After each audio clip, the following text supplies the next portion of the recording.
আসসালামু আলাইকুম রহমতুল্লাহ। সন্তান প্রতিপালন নীতিমালার এই দীর্ঘ যাত্রায় আমরা আজ এসে পৌঁছেছি চতুর্থ অধ্যায় বা চতুর্থ সিরিজে। গত তিনটি পর্বে বা সিরিজের মধ্যে আমরা জেনেছি শৃঙ্খলা ও স্নেহের বলন। আজ আমরা প্রবেশ করব রহস্যময় অদ্ভুত পবিত্র জগতে, যেখানে ছোট ছোট বাবুদের বড় বড় কথা লুকিয়ে থাকবে। অথচ অনেক বাবা মারা এই অধ্যায়টিকে শৈশবের চপলতা মনে করেই এড়িয়ে যান। কিন্তু লেখক আমাদেরকে মনে করে দিয়েছেন যে শিশুর ভাঙা ভাঙা বাক্যে বা তোতলা জবানে অসম্পূর্ণ মিশ্রিত বাক্যর মধ্যে লুকিয়ে আছে আগামী প্রজন্মের পূর্ণাঙ্গ মানুষের বীজ। প্রিয় দর্শক, আসুন একে একে ধাপে ধাপে আমরা শিশুর এই সমস্ত আচরণগুলো জানার বা বোঝার চেষ্টা করি। প্রিয় দর্শক, চতুর্থ অধ্যায়টি লেখক শুরু করেছেন শিশুর কথামালা ও অন্তরের ভাষা দিয়ে। যেমন লেখক বোঝাতে চাচ্ছেন যে শিশুর প্রতিটি কথা এক একটি অমূল্য রত্ন। তারা যখন কোনো আবদার বা কোনো প্রশ্ন আপনার মস্তিষ্কে ছুড়ে দেয়, তখন তারা আপনার শুধু মনোযোগ নয়, বরং তারা আপনার অস্তিত্বের সান্নিধ্য চায়। বিস্ময়বোধ। পৃথিবীটাকে শিশুরা বিস্ময়মার্কা চোখে দেখে। দর্শক, অনেক সময় আপনার সন্তান বা আপনার শিশু আপনাকে প্রশ্ন করতে পারে, বাবা আকাশটা কেন নেই, বাবা পাখি কেন কথা বলছে না, বাবা গরু কেন ভাত খায় না, ইত্যাদি ইত্যাদি।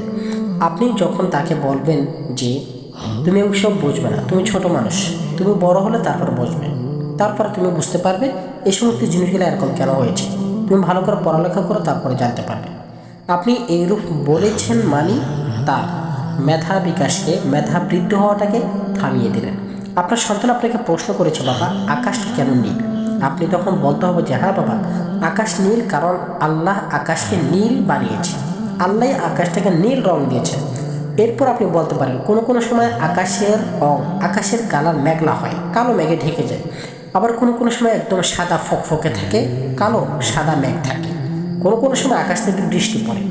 আপনার সন্তান আপনাকে প্রথম প্রশ্নটা করেছে আকাশটা কেন নেই।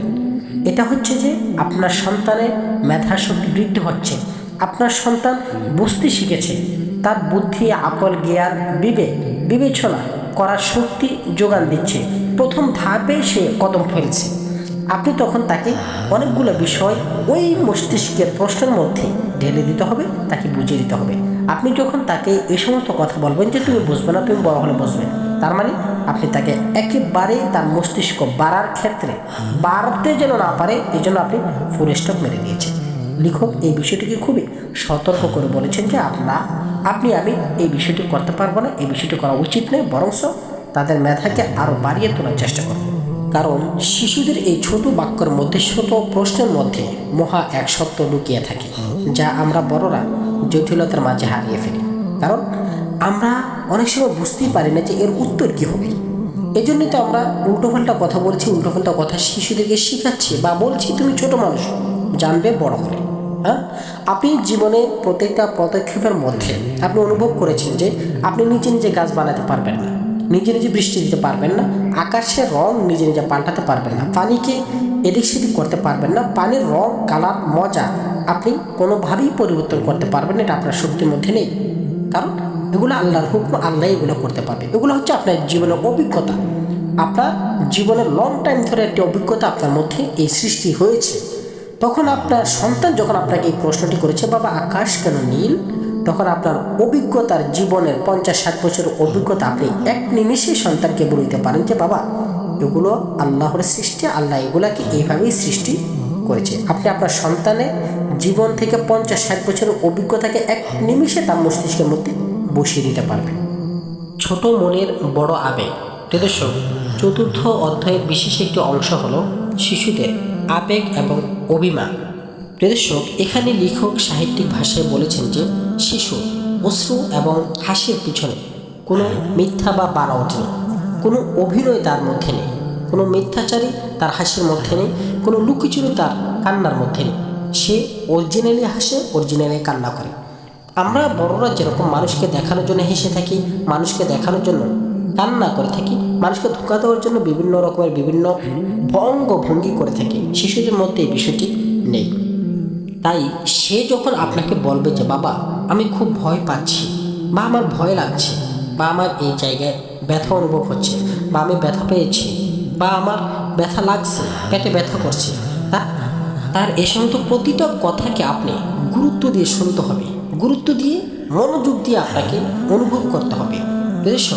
সন্তানকে আপনি তখন যদি বলেন যে আমি তোমার পাশে আছি, আমি তোমার সাথে আছি, তোমার ভয় লাগার কোনো কারণ নেই, বা তার একটি খেলনা ভেঙে গিয়েছে, সন্তান ছোট ছোট সন্তানের একটি খেলনা ভেঙে যাওয়া মানে সারা পৃথিবীর জন্য বিচ্ছিন্ন হয়ে যাওয়া, তখন তাকে আপনি এই কান্না করবে না, আমি তোমাকে আরেকটু এনে দিব, তুমি এরকম কেন করতেছো, ছোট একটি খেলনা এর জন্য মানুষ এরকম করে নাকি, এই সমস্ত কথা বলা চাইতে আপনি নিজে তার মতো হয়ে যান।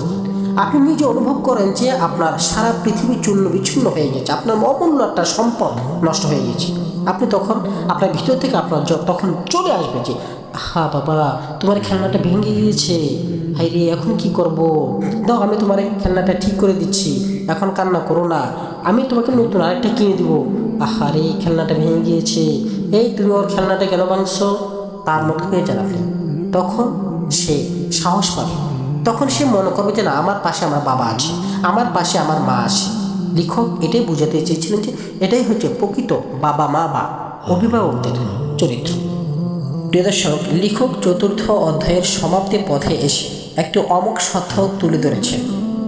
লেখক বলছেন যে শিশুরা আপনার কথা শোনা বা আপনাকে মানার চাইতে আপনাকে অনুসরণ করে বেশি। যখন শিশুরা আপনার মতো কথা বলতে শিখবে, আপনার মতো কথা বলতে চেষ্টা করে বলে, আপনি যা বলেন সে মুখ দিয়ে তা উচ্চারণ করে। যেমন এই আমাকে খাবার দাও, শিশুও বলছে আমাকে খাবার দাও, তোতলা জবানে সে বলতেছে আমি এখন যাচ্ছি, শিশুও বলছে আমি দাঁত দিই, সে তোতলা জবানে ভাষা বলছে। আমার 1.5 বছরের একটি মেয়ে আজকে মসজিদে আজান দিচ্ছে, সেও তার কণ্ঠে মুয়াজ্জিনের সাথে সাথে আজান দিচ্ছে।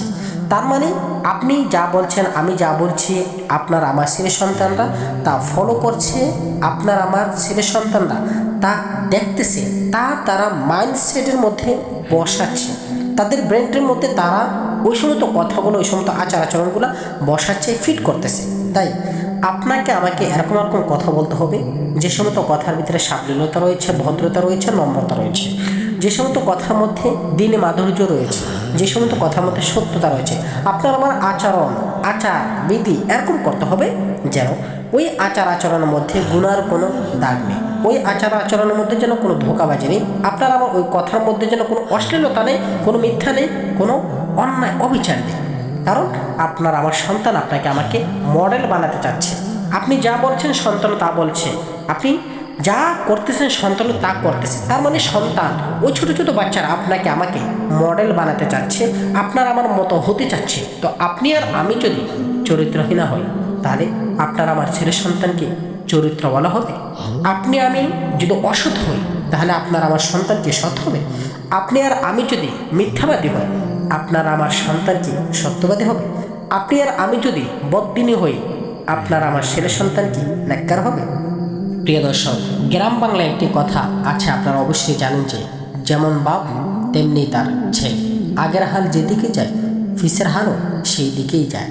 দর্শক আসুন, আপনার আমার ছেলে সন্তানকে নেককার, দিনদার, ফরহেজগার, মুত্তাকি বানাতে সন্তান প্রতিপালনের নীতিমালা চতুর্থ অধ্যায়ের এই সমস্ত বিষয়গুলো ফলো করে দেখা হবে 5ম অধ্যায়ের মধ্যে। ততক্ষণ প্রতি সকলে ছেলে সন্তান, আত্মীয় স্বজন, পাড়া প্রতিবেশী, ফ্রেন্ড সার্কেল দিয়ে ভালো থাকার চেষ্টা করবেন।